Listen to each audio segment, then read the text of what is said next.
When I was a kid, education felt like a straightforward path: go to school, learn the basics, get a job, and build a future. We trusted that schools and teachers would prepare us for the world ahead. But today, that world looks completely different. The future of education isn't about memorizing facts or sitting quietly in a classroom. Instead, it's about preparing for rapid, constant change disruption on a scale none of us have ever seen before. And if we don't rethink how we educate young people now, millions could be left behind, unprepared for a future that's already arriving. We're living through a revolution powered by technology, artificial intelligence, automation, virtual reality, and more, shaking up every industry, every career. Jobs that seemed stable a decade ago might disappear tomorrow. In fact, some experts estimate that nearly half of today's jobs could be automated in the next 20 years. So, what does that mean for education? It means the old model, one-size-fits-all, focusing on memorization and standardized tests, won't cut it anymore. Instead, education needs to evolve to teach skills that machines can't replicate: creativity, critical thinking, emotional intelligence, and adaptability. But here's the problem. Our education systems, especially in poorer communities, are still stuck in the past. Too many schools lack access to the latest technology, the best teachers, or even basic resources like textbooks and safe buildings. This isn't just unfair, it's dangerous. Because if we fail to prepare young people everywhere for the new economy, we risk creating a world divided into two groups: those who can thrive with technology and those left behind. That divide could fuel inequality, social unrest, and missed opportunities on a massive scale. So, how do we fix this? First, we need to invest in strong, equitable education systems everywhere, not just in wealthy countries or cities. That means providing internet access, digital devices, and trained teachers in rural and underserved areas.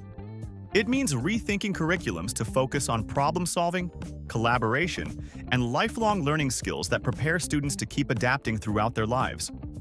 We need to move away from just teaching facts and start teaching how to learn, unlearn, and relearn. Second, technology itself can be a powerful tool, but only if used thoughtfully. Imagine personalized learning programs that adapt to each student's pace and style, virtual classrooms that bring expert teachers to remote areas, and tools that help students explore new ideas and cultures beyond their hometown. These innovations could level the playing field, but only if we make sure they reach everyone and don't deepen existing gaps. And third, we need partnerships between governments, tech companies, educators, and communities. Education can't be an afterthought or siloed effort. It has to be part of a broader strategy that includes job training, social support, and economic planning. For example, retraining programs for adults whose jobs have been automated can't just teach technical skills. They need to focus on mindset, creativity, and resilience. We also need to prepare educators themselves for this new era. Teachers are on the front lines, and they need support and training to use new tools and approaches effectively. When teachers thrive, students thrive. Of course, change like this won't be easy or fast. Education systems are complex and reforms take time, but the cost of inaction is far greater. The World Bank estimates that poor quality education costs the global economy trillions each year in lost productivity and opportunity. More importantly, education is about more than just economics. It shapes the kind of world we live in, the values we share, and the future we build together. So, what can each of us do? We can demand that education be a priority in policy and investment. We can support organizations working to bring technology and quality education to underserved communities. And we can rethink how we ourselves learn, embracing curiosity, flexibility, and a willingness to adapt.